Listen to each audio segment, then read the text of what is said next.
A mí me da mucho gusto estar aquí con ustedes en este evento tan importante, a pesar de que, bueno, estamos viviendo tiempos difíciles en México y especialmente en la Ciudad de México. Pero tenemos que seguir, tenemos que continuar con nuestras actividades.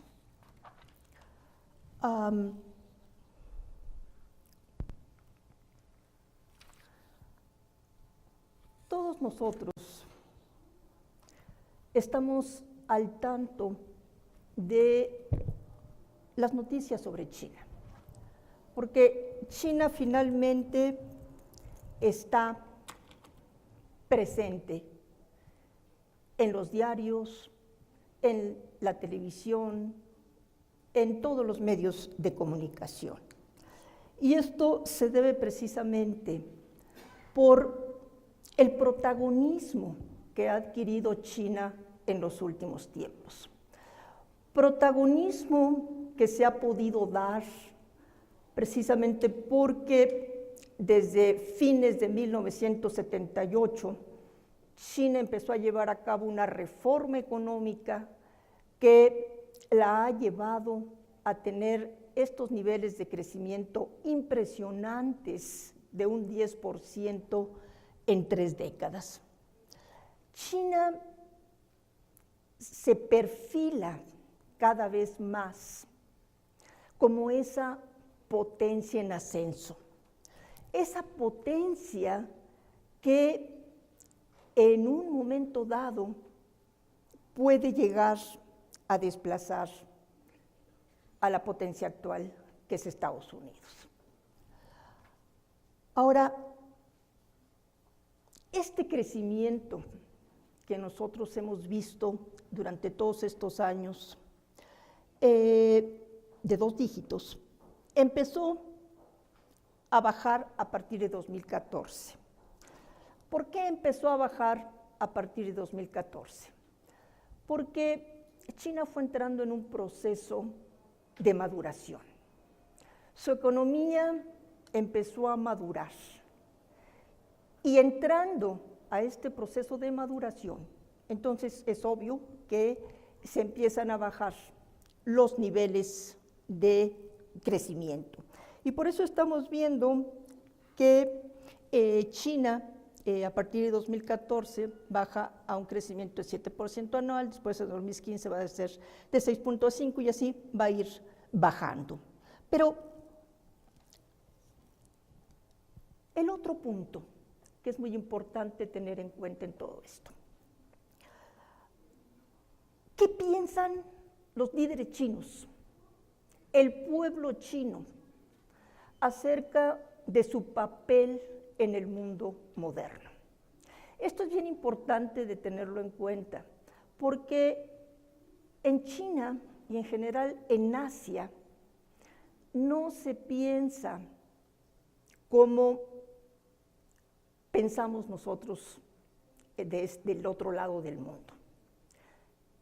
mundo que se ha llamado occidental.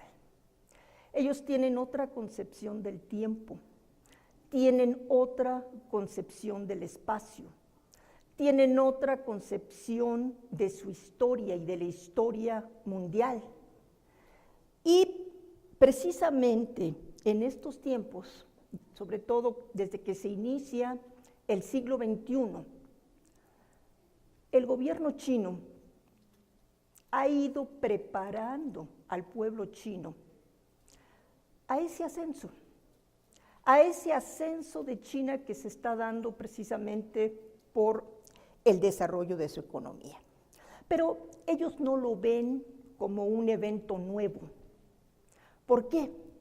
Porque el Estado chino se considera un Estado civilización por todo el bagaje histórico que trae atrás, por el gran imperio que fue en tiempos pasados, por la bonanza que tuvo en tiempos pasados. Simplemente en las antiguas dinastías, en la dinastía Han, en la dinastía Tang, en la misma dinastía Qing, que fue la última dinastía que gobernó China. En sus primeros momentos, China tuvo un papel protagónico en el mundo que la rodeaba. Simplemente, en 1820, el PIB de China constituía el 30% del PIB mundial. Y esa presencia de China, esa importancia de China en el pasado, es lo que impulsó a los líderes chinos, desde el líder nacionalista Sun Yat-sen, desde el líder comunista Mao Zedong, después del líder que llevó a cabo la reforma económica Deng Xiaoping, a hablar del rejuvenecimiento de China. Para ellos, China en estos momentos está en un proceso de rejuvenecimiento, en el que finalmente va a alcanzar el lugar que ha perdido a lo largo de los años de lo que ellos llaman su humillación.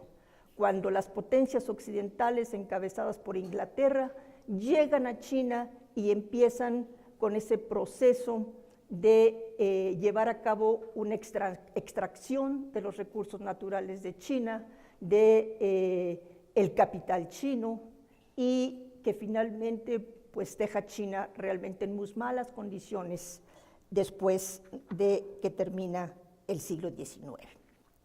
Entonces, para los chinos es muy importante esta idea. Además, ellos piensan que si China llega a ser la potencia en el mundo, el mundo va a estar mucho mejor de lo que está ahora. Va a ser precisamente en la década de los 90 cuando los líderes chinos se empiezan a dar cuenta de que efectivamente China está teniendo un papel protagónico en el escenario internacional. Se dan cuenta de cómo la presencia de China en los mercados globales es cada vez más importante. Y por eso la necesidad de ir reevaluando la política que ellos van a seguir tomando en cuenta esta situación. Y es precisamente en esa década de los 90 cuando el gobierno chino empieza a impulsar a sus compañías estatales, a que empiecen a invertir en el exterior, a que empiecen a tener presencia en el exterior. Ahora, ¿qué es lo que vamos a ver ya en la segunda década de este siglo XXI?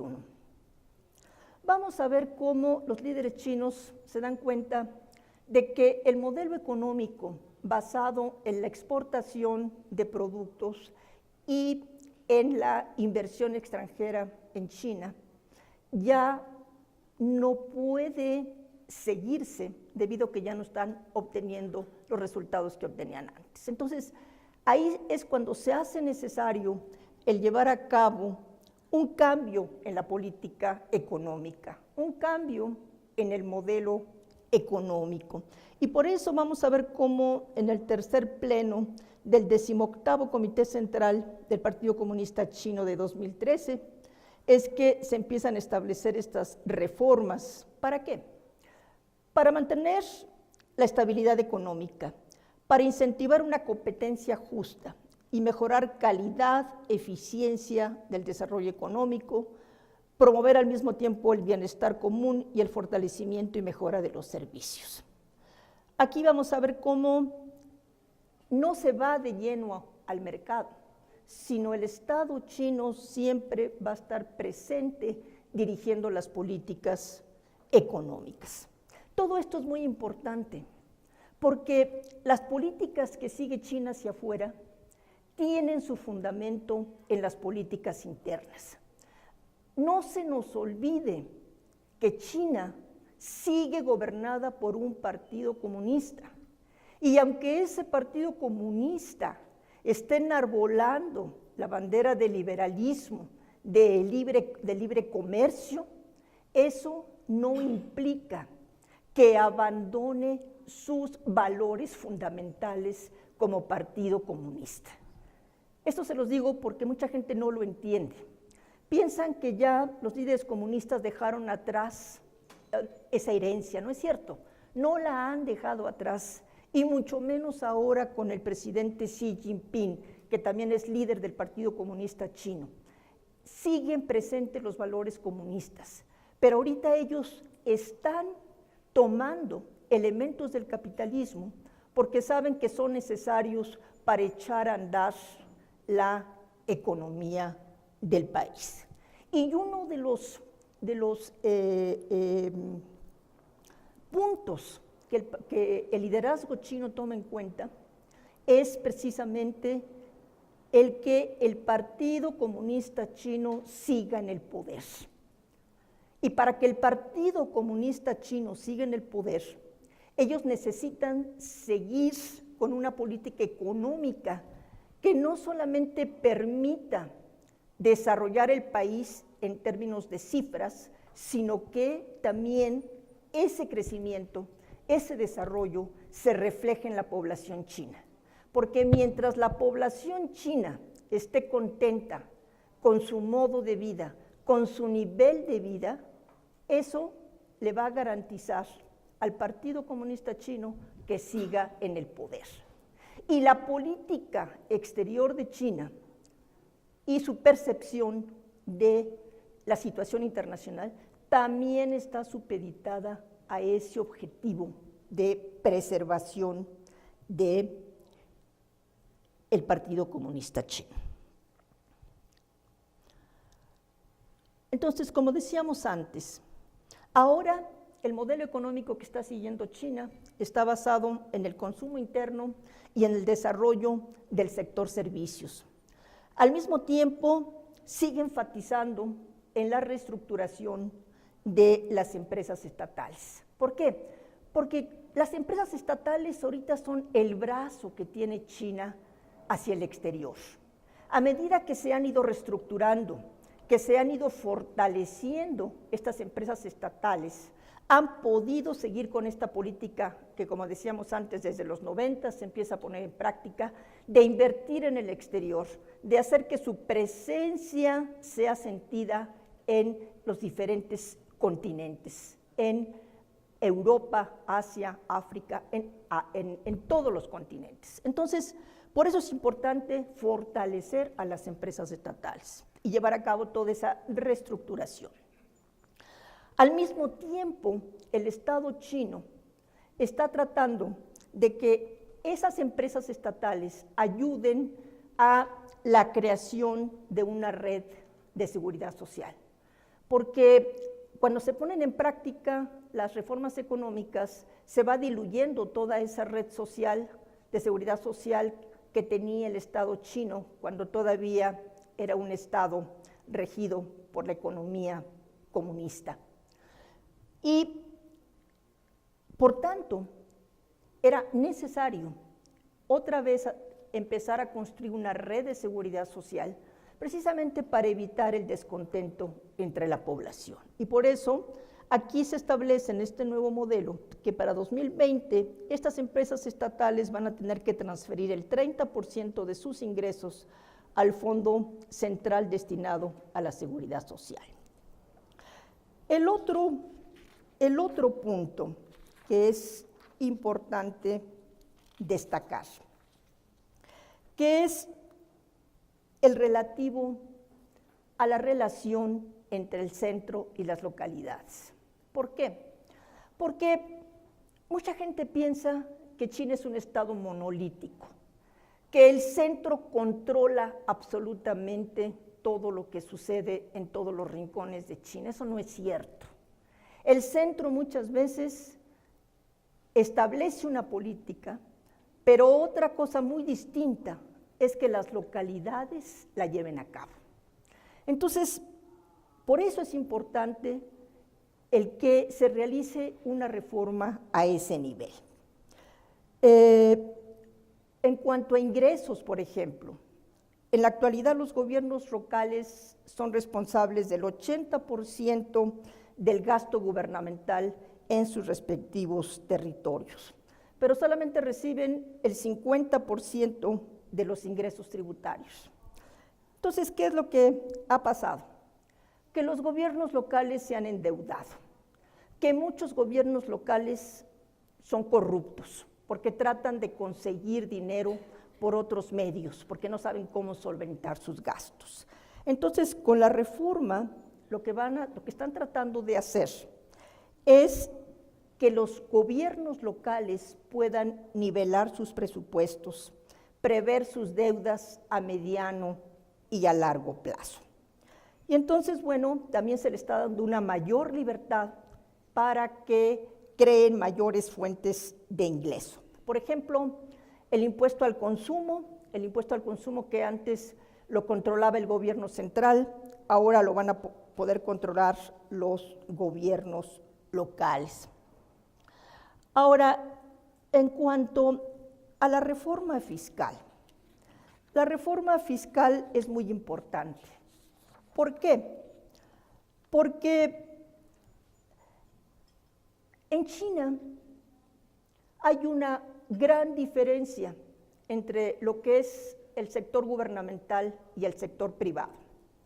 El sector privado, que ha cargado con más de la mitad del crecimiento de China, ha tenido muchísimas dificultades para tener crédito para sus actividades. Los bancos estatales no le daban crédito a las empresas privadas. Entonces ellas tenían que estar buscando en los medios informales, en la banca que funciona de manera tradicional en China, para poder tener financiamiento para sus empresas. Entonces, lo que está haciendo ahorita el Estado con esta reforma fiscal es tratar de que el sistema tributario sea más justo con las empresas privadas, que ellas puedan tener, por un lado, una menor carga fiscal y por el otro, acceso a préstamos y financiamientos de la banca estatal. Al mismo tiempo, lo que trata de hacer el gobierno con las reformas fiscal es llevar a cabo la liberalización de intereses. Abrir la cuenta corriente, que ha costado mucho trabajo, el gobierno siempre ha sido muy renuente a abrir la cuenta corriente, y al mismo tiempo mejorar los mercados internos de capital. Por eso es que empezó a abrir las zonas de libre comercio para atraer a las instituciones financieras extranjeras, facilitar el flujo de inversión y la internacionalización de la moneda china, que es el renminbi. Esto tiene semejanza a lo que hizo China en los 80s, ¿no? Cuando abrió las zonas económicas especiales para atraer la inversión extranjera. Ahora lo que está tratando de hacer con estas nuevas zonas es atraer capital a China, flujos de inversión y al mismo tiempo fortalecer el renminbi.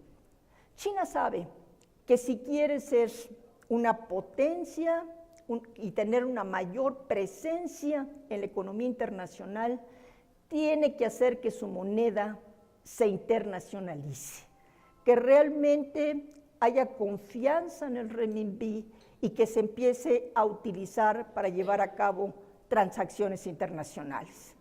China ya ha logrado con algunos de sus socios comerciales más importantes, y esto también incluye algunos socios comerciales en América Latina, llevar a cabo sus transacciones comerciales en moneda local, incluyendo el renminbi. Además, está tratando de que el renminbi sea incluido en las canastas de monedas internacionales de las instituciones globales. Ahora, el otro punto que también se toca en esta reforma fiscal es el relativo a la liberalización en el mercado bancario, en donde se permita a los bancos privados tener oportunidad de participar, agilizando los procedimientos burocráticos que muchas veces son muy engorrosos en China. Y en este sentido, vamos a ver cómo el gobierno chino empieza a abrir esta primera zona de libre comercio en la ciudad de Shanghái, que como ustedes saben es una de las ciudades más importantes de China a nivel financiero y comercial. Y después empezó a abrir otras zonas en la zona del sur de China, en la provincia de Guangdong, en la provincia de Fujian y en el municipio en el norte, cerca de Pekín, el municipio de Tianjin. Ahora,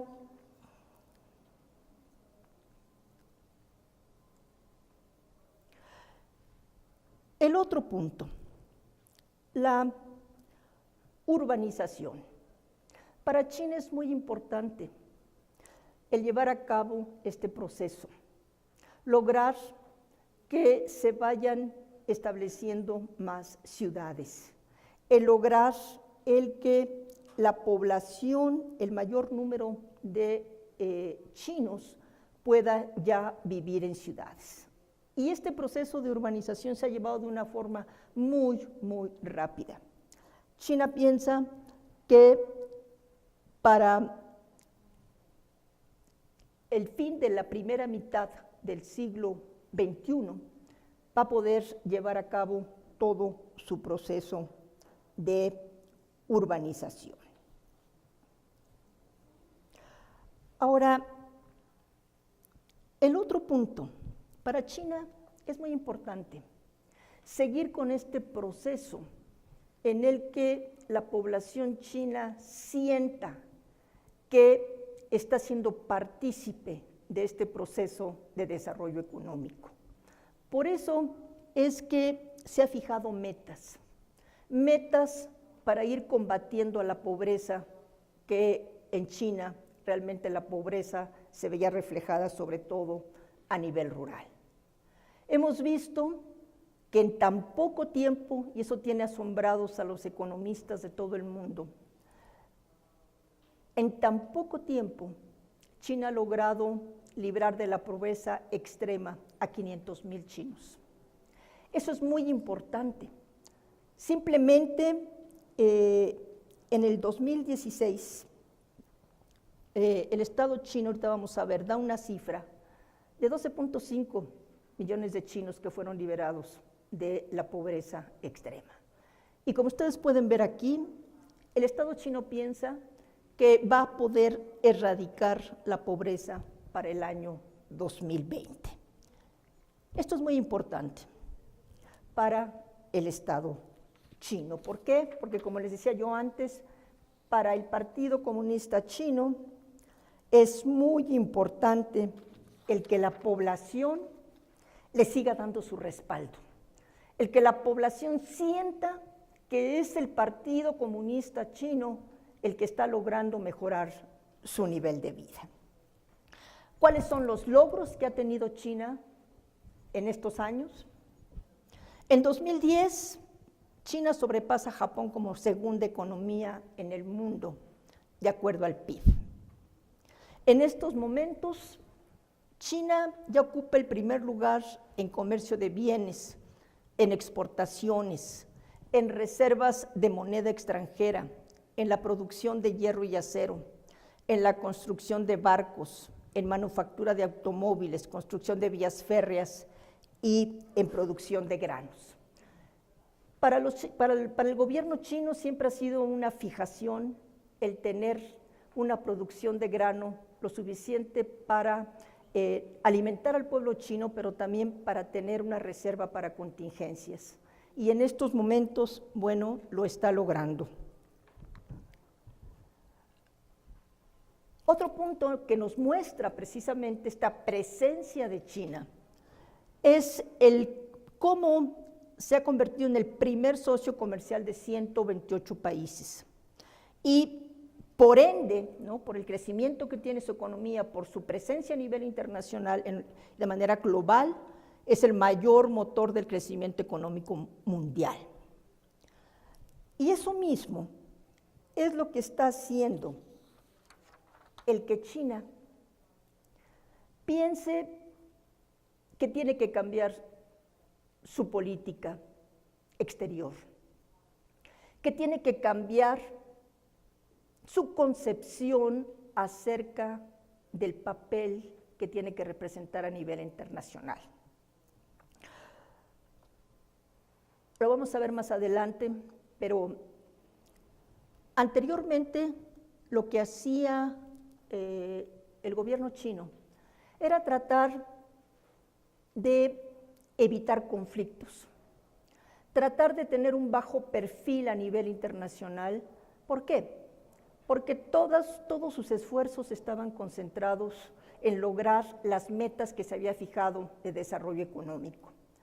Pero a medida que avanza la última parte del siglo XX y cuando se inicia el siglo XXI, es que China se da cuenta que ya no puede seguir una política de bajo perfil, que ya su crecimiento y su presencia a nivel global necesita de una nueva política exterior y de una nueva concepción de su papel en el mundo.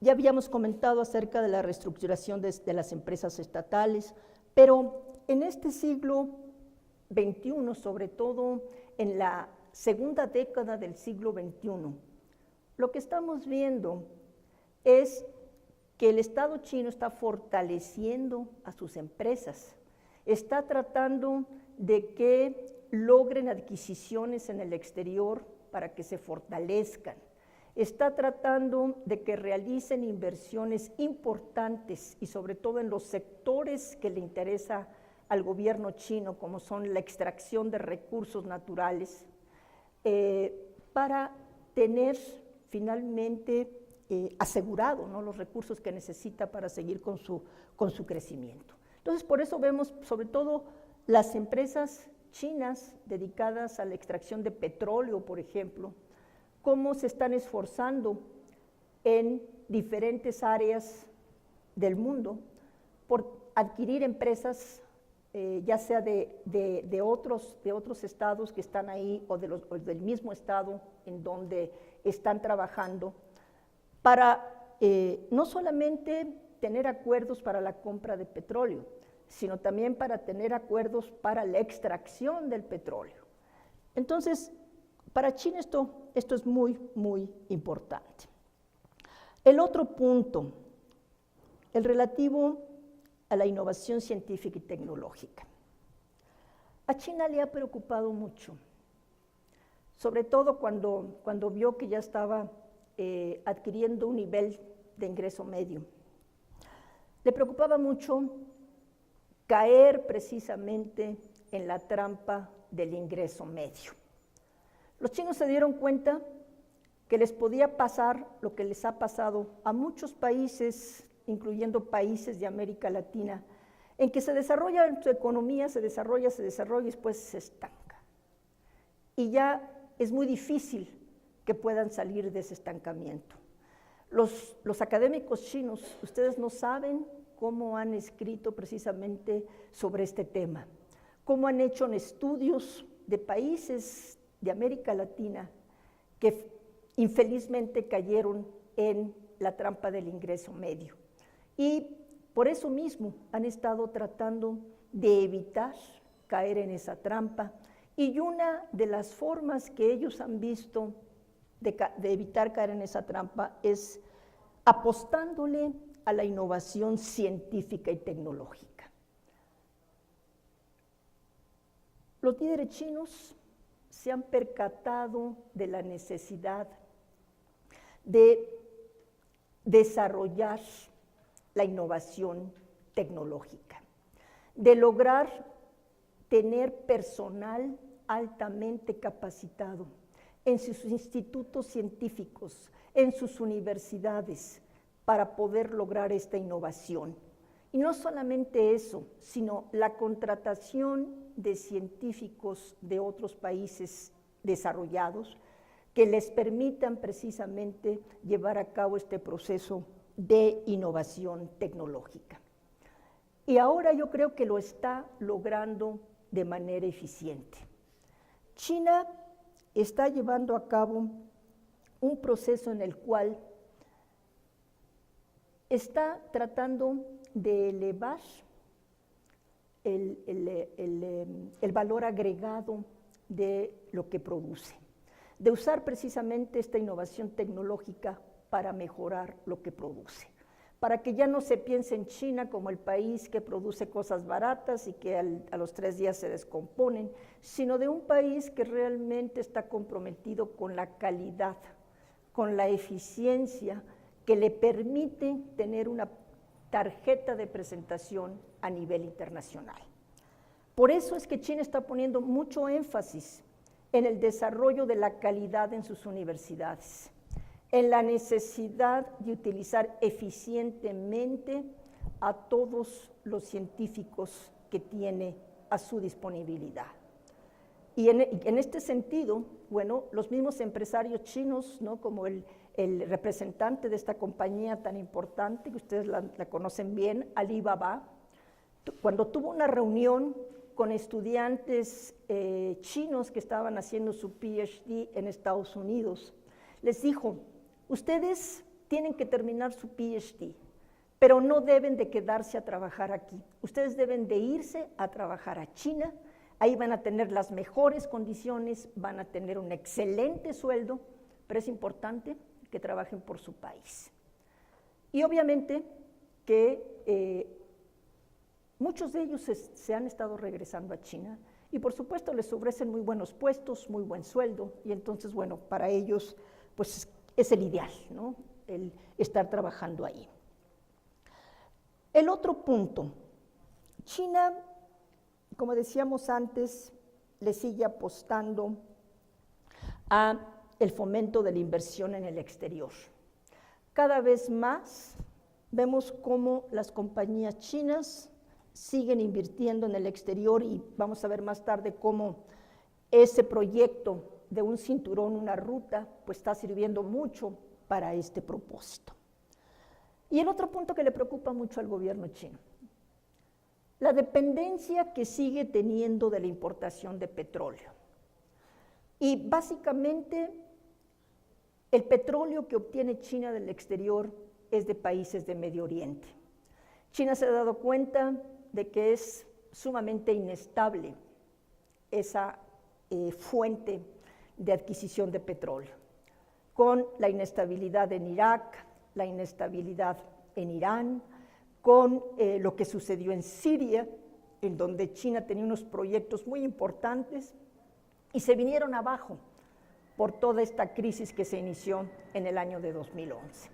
Entonces China está tratando de diversificar también su compra de petróleo en el exterior, y aquí vamos a ver cómo Rusia está jugando un papel importante por todos los acuerdos que han hecho para que Rusia le siga vendiendo petróleo a China, para que finalmente se concluyan proyectos como el famoso oleoducto, ¿no?, desde el territorio ruso hasta la provincia de Xinjiang, para poder abastecer el mercado chino.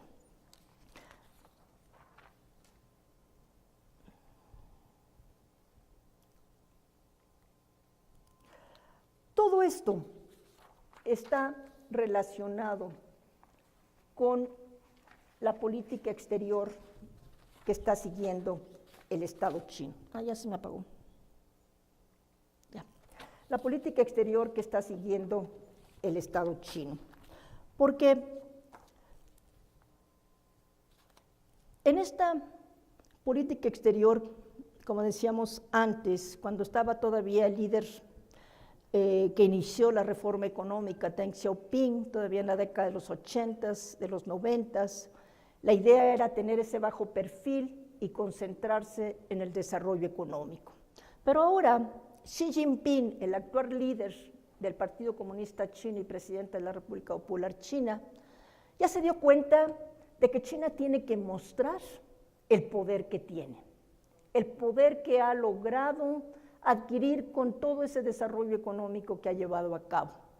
Por eso vamos a ver cómo este presidente está siguiendo una política exterior proactiva, una política exterior que logre mostrar que China ya no es la China de los 80s, que China ya es un país que ha logrado no solamente la modernización económica, sino también la modernización militar, porque esa era una de las metas de la reforma.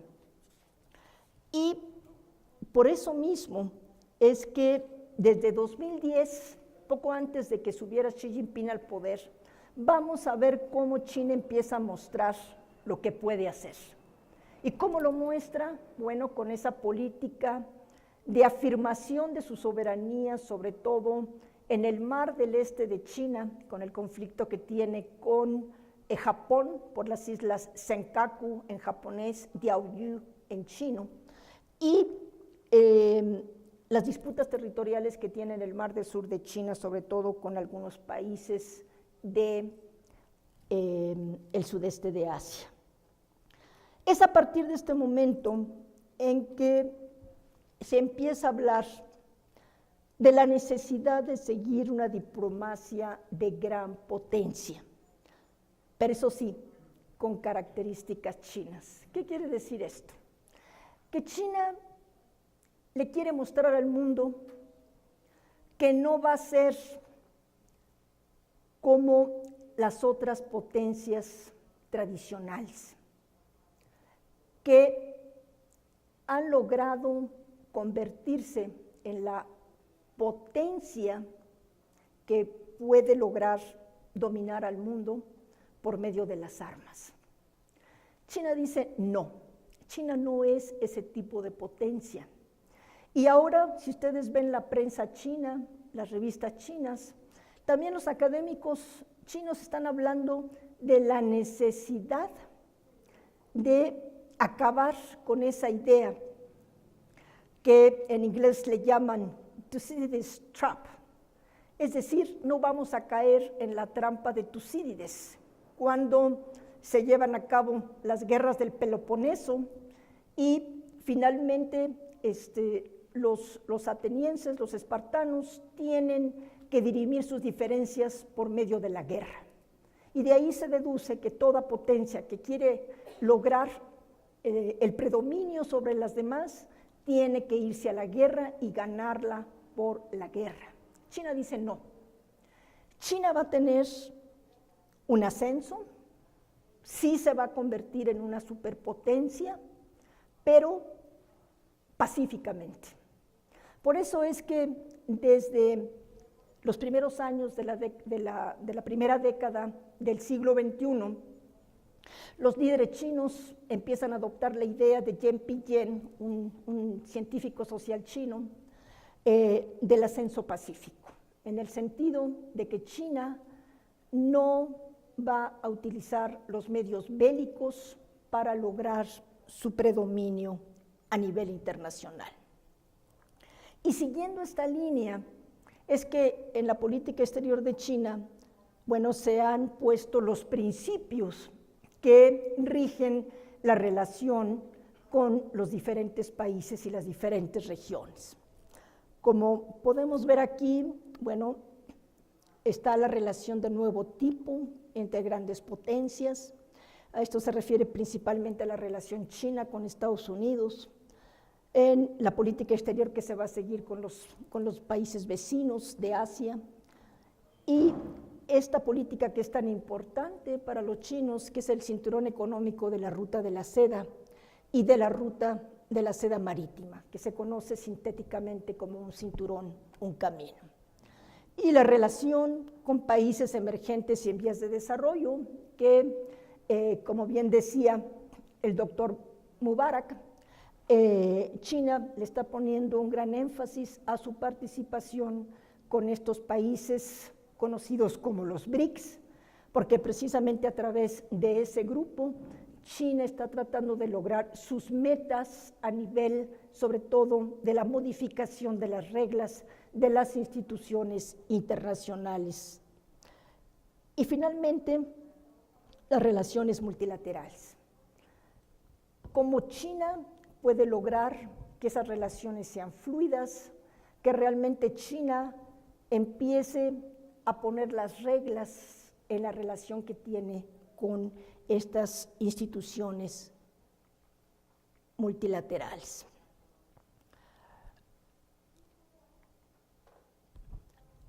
Una de las relaciones más conflictivas que ha tenido China es con la relación de Estados Unidos. Que China sigue considerando a Estados Unidos como la potencia hegemónica. China no niega que Estados Unidos ahorita es la potencia hegemónica. Sabe perfectamente que la economía de Estados Unidos es más grande que la de China.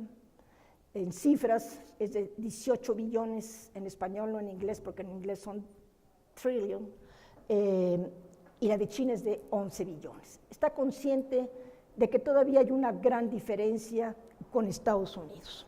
De ahí la necesidad de tener una relación especial con Estados Unidos y de tratar de que sea fluida la relación. Ustedes saben cómo en cada elección presidencial en Estados Unidos, el tema de China siempre está presente. Cuando con Carter, ¿se acuerdan ustedes que en 1979 se establecen las relaciones diplomáticas entre China y Estados Unidos? Pero después viene el presidente Reagan. Reagan detestaba a China y decía: yo apenas tome la presidencia, voy a romper relaciones diplomáticas con China y las vuelvo a establecer con Taiwán, que históricamente Estados Unidos ha apoyado a Taiwán, esa isla separatista, ¿no?, en donde se sigue pensando que el gobierno chino no tiene ninguna jurisdicción sobre ella, y en cambio el gobierno chino dice Taiwán es parte de China. Y ese problema histórico que se generó desde 1949 ha persistido precisamente por la intervención de Estados Unidos. Entonces, China, les decía, siempre ha estado presente en las elecciones, no solamente por el tema de Taiwán, sino también por el tema del déficit comercial que tiene Estados Unidos en su relación con China. Entonces, cada vez que hay una elección presidencial, todos apuntan hacia China. China la mala, China la que nada más quiere sacar provecho de Estados Unidos, China la que le quiere quitar su lugar a Estados Unidos en Asia. Y hemos visto cómo el presidente Obama, que bueno, no obstante que siguió una política de distanciamiento con China en un principio, después trató de que las relaciones fueran más fluidas. Y sin embargo, al ver cómo China estaba logrando tener una mayor influencia en la región de Asia, sobre todo del este y sudeste de Asia, pues empieza a hablar de esa política del pivote en Asia, en la que enfatiza que Estados Unidos sigue ahí, que no se ha ido de Asia y que es mentira lo que dicen autores como David Chambon, que dice ya el poder en Asia se cambió, ya no es Estados Unidos el fiel de la balanza, ahora el fiel de la balanza es China.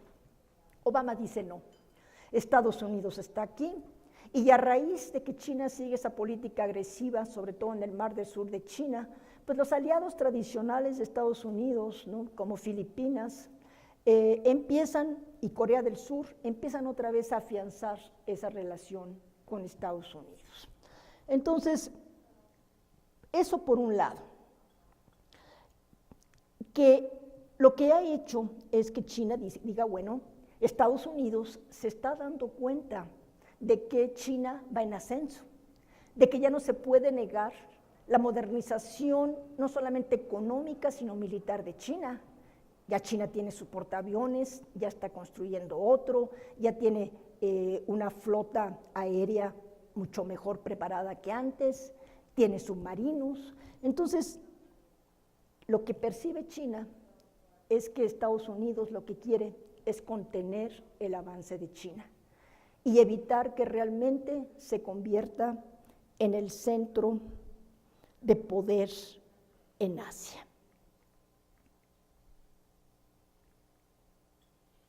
Ahora, ¿qué pasa con la relación con Rusia? Rusia históricamente siempre se ha aprovechado de China.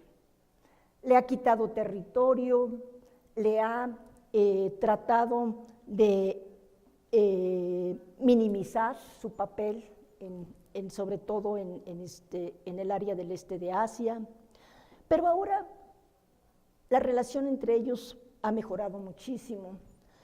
Realmente ahorita China y Rusia se están coordinando bastante bien para poder llevar a cabo una política común, sobre todo en el Consejo de Seguridad de Naciones Unidas, a raíz de las políticas que se han tratado de seguir intervencionistas en los estados que han tenido problemas, como fue el caso de Libia, el caso en Irak y el caso de Siria en estos momentos, ¿no?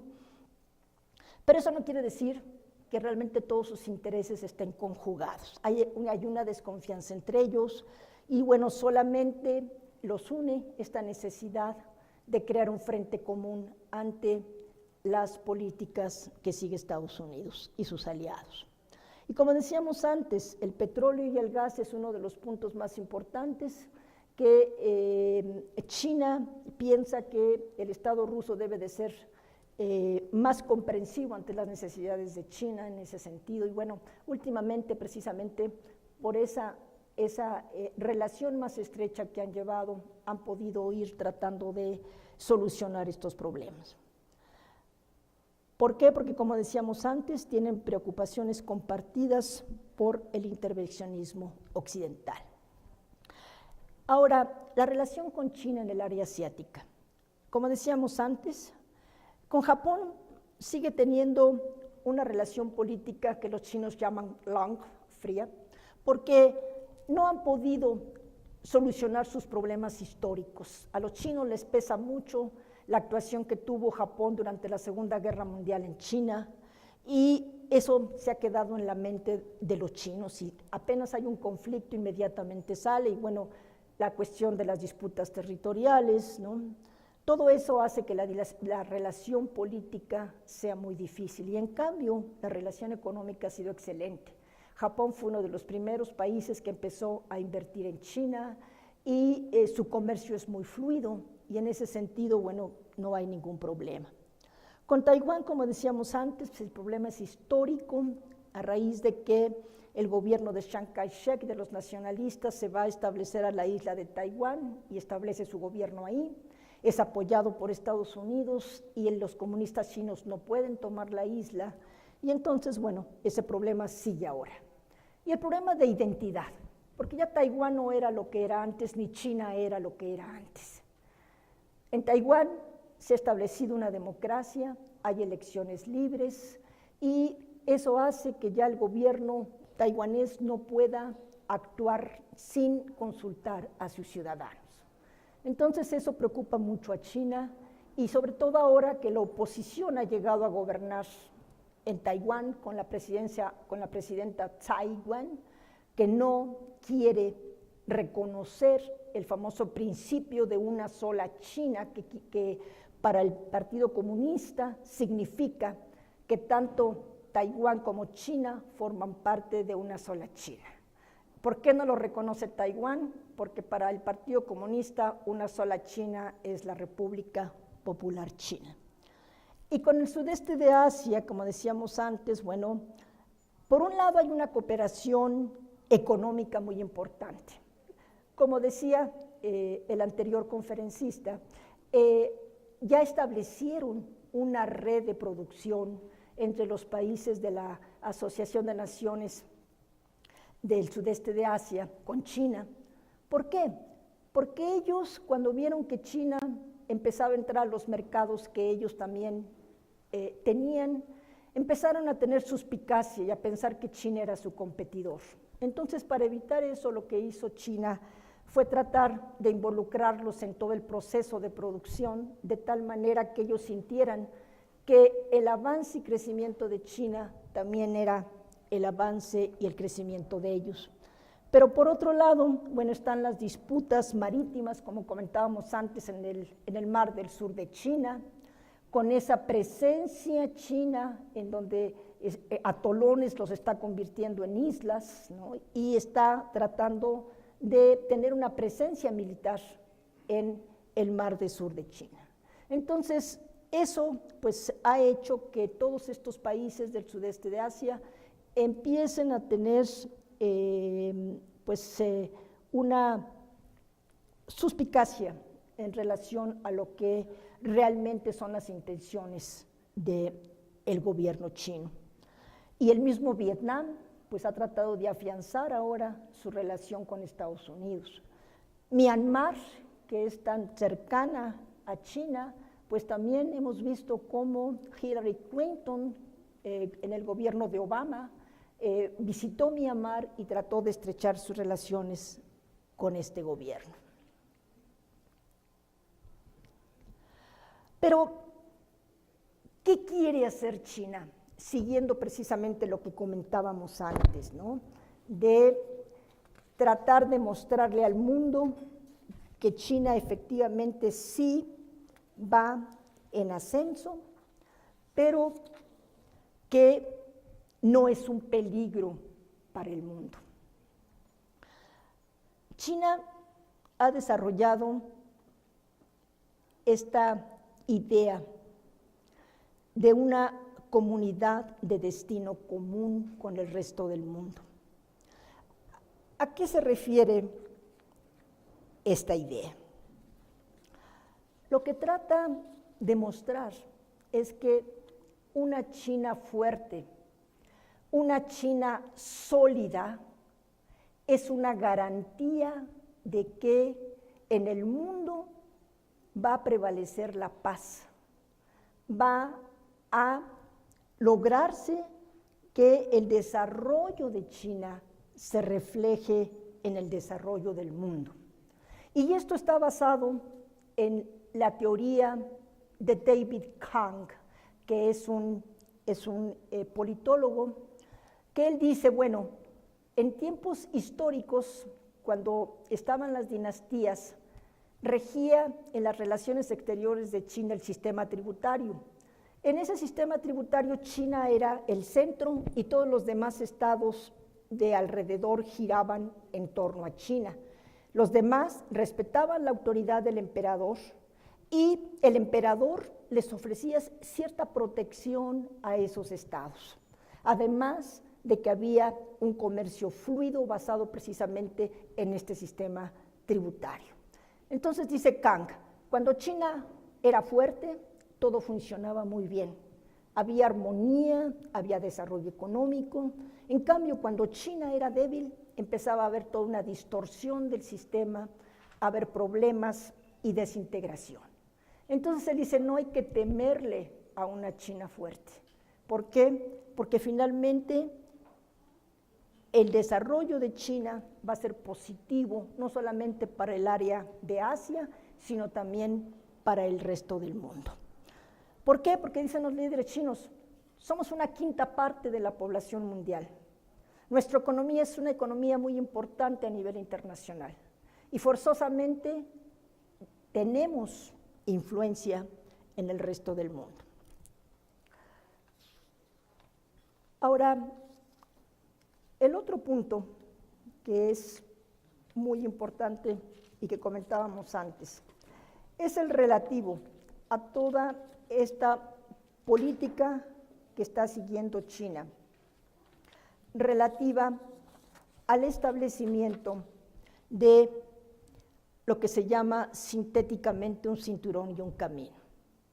Esta es toda una estrategia que está siguiendo el gobierno chino para tener coordinación en todos los lugares en donde tiene presencia económica, en los lugares en donde China puede extraer los recursos naturales que necesita, puede extraer el petróleo que necesita y además en los lugares donde tiene un comercio activo. Ya hemos visto cómo China ha logrado tener una presencia muy importante en América Latina. En América Latina, China es vista como el país que puede ofrecer realmente oportunidades para el crecimiento económico. Y vemos a esta China cómo está invirtiendo en América del Sur, en América Central, cómo está tratando de invertir también en México. Y hemos visto también cómo varios países de América del Sur tuvieron un auge importante cuando China empezó a comprar muchos de sus productos que necesitaba y que además le enviaba sus productos manufacturados a sus mercados. Y bueno, cuando China cambia de modelo económico, baja su crecimiento y compra menos, también ahí se vio reflejada esa situación en estos países.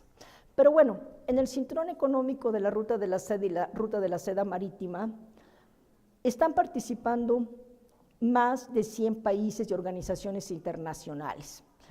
Y se creó el Banco Asiático de Inversión en Infraestructura. ¿Por qué? Porque para China es muy importante el tener la facilidad de que sus compañías participen activamente en los proyectos de infraestructura en otros países. Y a ese Banco Asiático de Inversión en Infraestructura, bueno, ahí participan países de los diferentes continentes, de países desarrollados, países en vías de desarrollo, y China es la que les está aportando más a este banco para la construcción de infraestructura. En este mapa podemos ver una parte de lo que cubre este proyecto de un cinturón y un camino. Porque por un lado está en el norte la vieja Ruta de la Seda. En tiempos históricos, cuando las caravanas de comerciantes fluían por ese corredor que iba desde el norte de China y llegaba finalmente hasta Europa, llevando los productos de China y a su vez trayendo productos de Europa. Ese fue el incentivo que tuvieron los líderes chinos para echar a andar este proyecto. Hacer que renaciera este camino de la seda. Y ahora lo que estamos viendo, bueno, es como Beijing, el gobierno de Beijing, está tratando de que se haga ágil ese comercio, y esto lo que ha propiciado también es que se profundice la relación con los países de Asia Central. Esos países que desde que se independizaron de lo que era la Unión Soviética han tenido una relación muy estrecha con China. Varios de esos países también le proporcionan a China petróleo, gas. Por ejemplo, Kazajistán es uno de los países que tiene una relación muy dinámica en ese sentido con China, ha construido oleoductos, gasoductos que van hacia China. Entonces, para China es fundamental tener esta presencia en el Asia Central.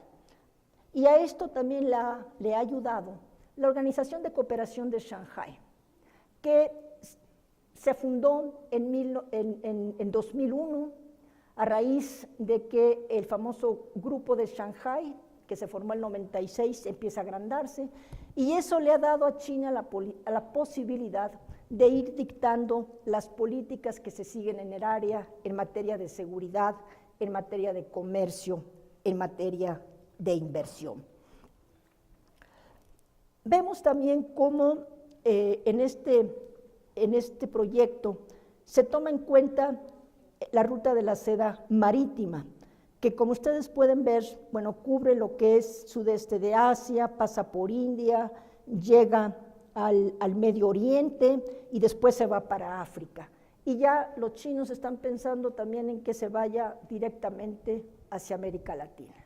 Entonces es un gran proyecto que le está permitiendo a China el que sus compañías sigan invirtiendo hacia afuera, que se creen proyectos de infraestructura, construcción de trenes, construcción de carreteras, en fin, todo este tipo de proyectos de infraestructura que hacen que las compañías chinas logren tener presencia en esos lugares y sobre todo la posibilidad de que el gobierno chino pueda finalmente pues tener esa presencia estratégica en diferentes puntos. Y finalmente, China sigue afianzando su presencia global. En las cumbres del G20, en las cumbres de APEC, ahí China, como ustedes bien lo saben, ha tratado de mostrar que China puede ser líder, que China está en pro de la globalización, en pro del libre comercio, y ha hecho críticas a las políticas que ha estado siguiendo el actual presidente de Estados Unidos, Donald Trump. Ahí vamos a ver cómo China realmente está tratando de mostrar que sí puede convertirse en un líder global. Está explotando las debilidades del gobierno de Estados Unidos en este momento. Esa incoherencia que nosotros vemos en las políticas seguidas por el actual gobierno de Estados Unidos. Una de las características de los chinos en general es la paciencia. Los chinos siempre están esperando la oportunidad deseada para poder conseguir sus objetivos. Y otra de las fortalezas de los chinos y del gobierno chino es el cumplimiento de metas. Los chinos saben perfectamente que no sirve decir, ay, voy a hacer esto, y no se hace. Ellos siguen sus proyectos, siguen sus objetivos y cumplen sus metas. Eso es muy importante, porque así ellos le están demostrando, no solo al mundo, sino al pueblo chino, de que realmente pueden convertir al país en un país desarrollado, que realmente se pueda convertir en líder a nivel global. Por eso ya desde 2014 vemos lo que dice el presidente Xi Jinping. China, el león que ha despertado, pero es un león pacífico, es un león civilizado y es un león amigable. Entonces, termino diciendo que esperemos grandes cosas en relación a la presencia global de China, porque tiene sus proyectos específicos, tiene sus objetivos específicos y uno de sus objetivos precisamente es el convertirse, antes de que termine la primera mitad del siglo XXI, en un país desarrollado. ¿Y qué quiere decir esto? Que bueno, ya estará en condiciones de competir de manera eficiente por el liderazgo global. Muchas gracias.